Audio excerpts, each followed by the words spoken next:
She was born 2 months early. She was in the NICU for like 30 days. She was like 4 pounds. She was itty bitty.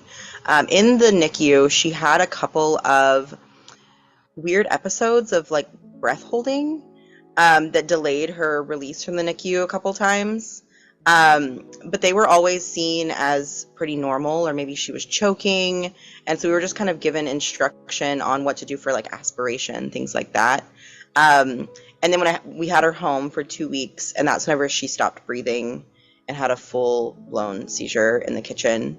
I was holding her and she turned completely blue. It was a whole thing. And I thought she was maybe aspirating, but everything that I did wasn't helping, everything that I knew to do. And so whenever I called her pediatrician, he told me to take her immediately to the hospital.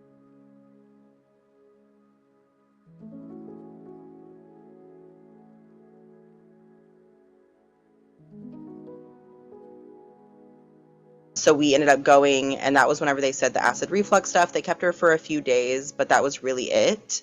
And then her second seizure, they had done a spinal tap on her in the first hospital stay, and that came back with low glucose in her spinal fluid, which is matches the GLUT1 description. And so whenever she had her second seizure about a week later, I called her pediatrician, and that's whenever he told me about the results of that and said that she could be at risk of having a rare form of epilepsy. And so they still didn't really take it super seriously. They always just kind of said babies are weird, and babies, she's little and she's maybe just breath holding or whatever. But over time, her seizures started to be less of the breath holding and more staring and just having absent seizures a lot. And so whenever she was in daycare, her teacher would tell me about her just like staring off, and she couldn't really get her back. She started having a lot more of like the eye episodes. And basically over that next like 18 months, there were like tremors, things like that. It was like less big seizures and more these weird little neurological signs that something was wrong. So we kind of jumped forward, and then at 18 months, whenever we started trying to get the diagnosis and figure everything out, she was really just having those absent seizures and some tremors with the eye darting episodes. And then whenever she had the cookie a couple of years ago and had a seizure, that was actually her first seizure since she was her first big seizure since she was a baby. I don't know if it was like the just drastic change in her ketones, or if it was, I don't know what that was, but that was the first like big time one that she had had in a while. But hers were always very under the surface, and you could barely tell that something was happening, but as you were watching her, you knew something was wrong, and there just wasn't, nothing was quite fitting. With Glut-1 Deficiency Syndrome, there are seizure medications, but the majority of the time they start with a ketogenic diet. So that's like the standard of care for Glut-1 Deficiency Syndrome, and so the majority of patients that I've seen, that's what they recommend from the very beginning. Some are on seizure medications, but Eleanor's never been. The initial recommendation was a 3-to-1 ketogenic diet. So she was hospitalized and she was put onto the diet, and she was actually like within a couple of hours of eating the hospital food and doing everything and like the formula, we started keto-cal. Within like a couple of hours, she was already in ketosis. Like she was super quick into it. And so they basically like backed it down and backed it down and backed it down all the way to Modified Atkins.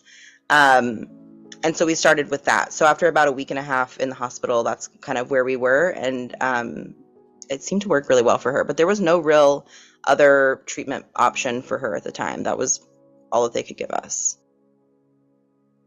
It was very straightforward with her. Like whenever in her ketone, she makes ketones really easily. So that's why, I mean, Modified Atkins was just like perfect for her, and it put her in a totally like stable level. The only times that we would ever see anything happen was whenever she would start her cyclic vomiting episodes and just threw things out of whack, or if she has like a fever or she's sick, you'll start to see those eye movement episodes again, or you'll start to see like just gazing off again. I mean, there's always times whenever that happens, But on the day to day now, it doesn't happen anymore. So it was very immediate. And like even coming home from the hospital, I never saw anything after that. There was never any big thing. And the only times that I would see it were either like right before she would start to run a fever and I would notice that she was sick, or right before she would throw up, or right after. So you always knew it was coming because you could see that she would have a little change in her. We got really lucky that she was so little. She was only 2. So although she did know food before, she didn't really understand what she was eating. And so I kind of made it my mission, especially once the Modified Atkins started and it was a little less strict on the specific ratios. I made it my mission to find products and make foods that looked like everyone else's. So we'd go to Thanksgiving and she would eat basically what everybody else had. It would just be like a different form, or we would have spaghetti, but it was spaghetti squash for dinner, like just whatever we could to try to make it somewhat normal. I started trying to do keto whenever she began, but then I found that I wasn't taking care of myself. I wasn't doing what I actually needed for me because I was trying so hard to make sure that she had what she needed. And so I stopped pretty quickly, and I just found that we didn't have to hide food though. So it was easier, I think, because she was so little, that it wasn't like there was never like a power struggle there where she was trying to get something and I wouldn't let her have it. But she did have one incident at school where it was a Valentine's Day party and they gave her a cookie. And that was the only time that anybody had ever given her something that she should not have. Our families were super supportive of everything. And she did have a seizure that night over the instant drop of ketones was fast. It was a full sugar cookie for a 2-year-old. So it wasn't super easy for her. So before she went to the hospital, I was terrified that I would accidentally give her something that she shouldn't have, and I didn't know what she could have and what she couldn't have. They gave me a list of things, but I bought like all new bath supplies, all new like everything, just any product I could that they told me to get, I just got it. And I remember that the day before she went to the hospital, I cleaned out all of the cabinets with food. Like I gave food away and I filled it with only keto stuff. Everything was something that she could eat.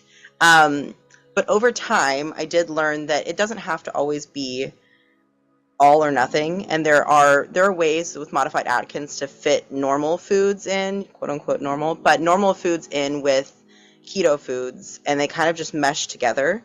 But I had cookbooks and Pinterest boards and like everything you could imagine. But I think at first I went too hard with it. Like I wanted to make it fun, and I'd make her cookies and I try to do everything from scratch. And over time I found companies and products, like Chalk Zero was a huge one for us. But companies and products that really were able to bring that normalcy in to where she could have normal food. She could have like a peanut butter and jelly sandwich, but we just had to make it fit into her diet. So I did eventually reintroduce foods back into my home that weren't just like coconut flour or almond flour, but that was definitely a challenge to try to make sure that I just didn't know what to expect, I guess. Before she went on Modified Atkins, she had really bad, they're called aberrant gaze saccades, but like their eyes move back and forth, and it's very telltale of Glut-1 Deficiency Syndrome. And those were happening like every day for her. And so the very first thing that I noticed whenever she went on the diet in the hospital was that those were completely gone, and I didn't see them. It